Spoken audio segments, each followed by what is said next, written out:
Hey everybody, I'm Erica Carlson. Thank you for landing on my YouTube page or my Facebook page. I appreciate that you're here. I am talking to people that have a home to sell, and I'm referencing a chapter from the Smart Seller, which you can download for free off my website, iHeartMPLSMinneapolisHomes.com. And we're talking about what do we do when we have a home to sell that needs work. And so the book doesn't in particular go over that exact topic in that way. This is what the chapter looks like, more like the preparing your home for sale is what I want to cover. Before I go any deeper, I want to tell you that I am aligned with a company that can do renovations and not charge you until the house closes. This program is only available to people that have a realtor. This is in the Minneapolis area, though I'm sure there's limitations on how far they go out, so we would need to check on that. But if that is something you want to consider, I can give you information. You can get it on my website. I'll send a link there too. I can get you any sort of brochures or information if you want to explore that. What I think would be really nice is that it could be all done at once. And so, for example, I met somebody today where they have one little project and this little project, and maybe we could just wrap it all up and have this company do it all at once for you so we can quickly get the house on the market. Of course, what I'm sharing all depends on your situation. Maybe you're not in a hurry, or you don't need to pay until in the end, maybe you don't need that feature, but these are just things I wanted to talk about. So I think we all feel like our property needs some work. I know I've lived in my house for 15 years and I can think of a bunch of small projects that I really feel like should be done if I were going to put my house on the market tomorrow. However, that can be a misconception for people, and sometimes these things are really insignificant or really won't make that much of a difference on the price. So make sure you're checking with your preferred realtor to make sure these projects are worthy of your continued energy and time. And let's start with the interior. So the first thing I would encourage you to fix, if it needs to be, is if you have hardwood floors, any scratches and things like that, it definitely might be worth a little bit of money spent to get the money back, as flooring can be a huge objection for buyers if they feel like the project is really immense. Carpet can be essential for people when it's too worn or has stains. That could be something definitely people may skip your house for another one, because flooring can get quite expensive. If you can just clean it, obviously go with the cheapest route. But if it's really showing a lot of wear patterns, a lot of stains, it may be time to just do that investment and get new floor. Of course, pick something neutral. I've also seen people be squeamish about colors that are quite outdated. So these really intense blues and greens and maroons that were more popular in a different decade, not so popular now, might be worth replacing and put something in very neutral. In terms of laminate, if it is starting to peel or pull back or ripple or crack or whatever it does, it's time to let it go. Hopefully that'll be a relatively cheaper side of the flooring world to fix, but that will be important. I mean, if you've managed to hold on to your 60s and 70s laminate, it's probably back in style, but it does need to be in good condition for you to keep it for the house sale. And then lastly, on flooring or any sort of tile work, definitely repair grout. If you have tiles missing, hopefully you have a few. I may suggest that you completely rehab it if the tile cannot be fixed easily. It may be definitely well worth the money or the energy you put in it to get it back on the sale to have those things fixed. All right, moving past flooring, of course, fresh paint is never going to hurt anything. It kind of depends on the colors, whether or not they need to be painted over. Luckily, paint is a very relatively cheap and easier fix than most things, as long as we're not hitting all the trim and the ceilings. We do need to do a relatively good job. There's lots of people that will be pushed off if all the ceiling is nicked up with another color.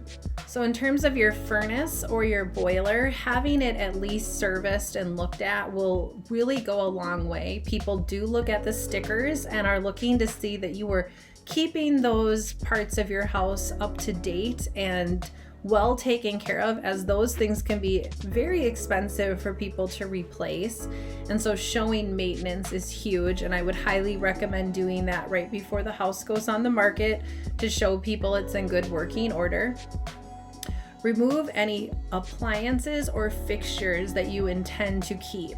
So for example, a lot of people will say they want to take their fridge to the next property, replace it with something comparable, and of course new goes a long way no matter what the brand or what the quality of it is. A lot of times people are just happy that it's new. You do not want to show somebody something you intend to keep, as we don't want them to use their imagination of what the replacement is. It's far easier to deal with those replacements before you take pictures and before you start showings.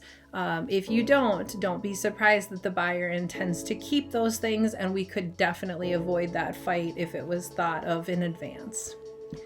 It is always wise to remove any chipping and peeling paint, especially if it was done before 1978, as an FHA or VA buyer or borrower will have problems with the appraisal if those things are left undone. This is why a realtor looks closely at the house for those things and sometimes asks for touch-ups, but you can get ahead of it now that you know this information. It doesn't hurt to hit it with some new paint. As we continue with the exterior conversation, it's time to trim up the shrubs if they're covering windows and doors, maybe some light weeding depending on what the situation. Fresh mulch is always going to be helpful. That curb appeal does matter. So any of that type of exterior, if there's stuff growing in the gutters, it's time to take care of those things to make the house really shine. If your roof on your house or garage only has about 2 years left on its life expectancy, do not be surprised if that comes up on both an appraisal issue or an inspection issue. And so you can get ahead of that.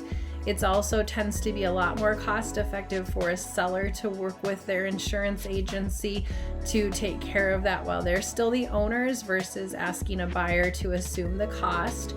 So definitely get ahead of any roof issues, which are extremely expensive and not going to be appealing to a lot of buyers. On top of it, you can pick the color and materials because you're the one, paying the deductible anyway. It'll just definitely streamline the process versus when people leave that for the buyer to make those decisions. Sometimes the house doesn't close on time. Sometimes it gets convoluted because pieces and parts are not in stock. And I've dealt with roofs many times in my career. However, it would be better if sellers had some foresight that this was going to come down the pipeline and deal with it before an inspection or any type of issue like that. Sometimes people think instead of doing the repairs, they're going to offer some sort of credit or discount on things like, for example, I'll see a flooring allowance. They don't want to deal with the flooring. And while we completely understand your point of view, it is a pain to do these types of projects. They're costly. However, there's some things that come into play that are hard to be aware of until you experience them, which is the buyer tends to think that these types of things cost more money than they do. And so if you know the floor needs to be replaced, it'd be better for you just to go ahead and do the work and get more money on your sale than to say, here's a $5,000 credit, which they're not necessarily going to be able to take that money and put in their pocket. They also might not feel that $5,000 is nearly enough.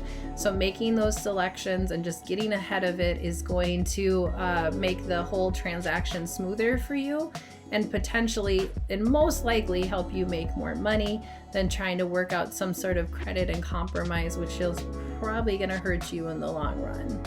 I do have to mention cigarette smoke at this point. If someone, including yourself, has been smoking in the property, I am gently asking you for the sale of your house to start smoking outside.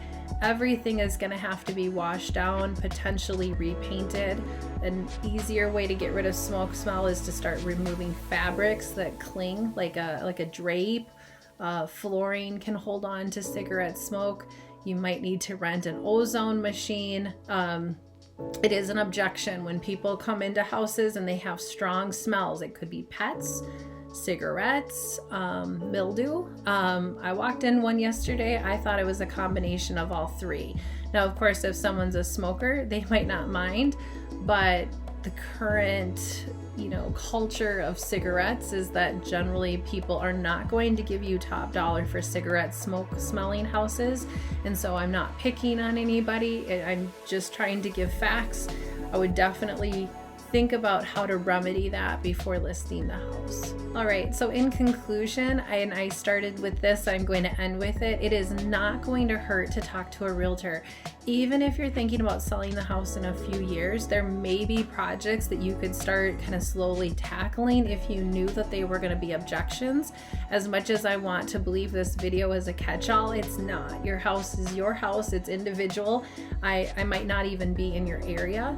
So inviting somebody in to, I'm gonna say smell it, but see it and tour it and give you that honest feedback as an outsider of like, these are the things that people are going to notice and think about. Again, some of you are blowing some things out of proportion that can just be skipped, and that would be nice for you to know that rather than wasting your time and money on a project that could be otherwise skipped. Some people are underestimating how much work is in the house, and that can also hurt you because we can't ask for top dollar if the house isn't presenting as top dollar. Well, you can. I just would anticipate less offers and less money on the sale. If you are in the Twin Cities, please don't hesitate to reach out. I'd love to give you a price opinion and give you that feedback on whether those projects are necessary or not. If you're interested in connecting with the contractors I mentioned at the beginning of the video, I'm happy to supply the website and all the information I have to decide if that's a good fit for you. Remember, you are preparing the house for somebody else. So keeping it neutral, not making selections based on what you want, but rather just a very neutral palette is going to be the best fit. And I'm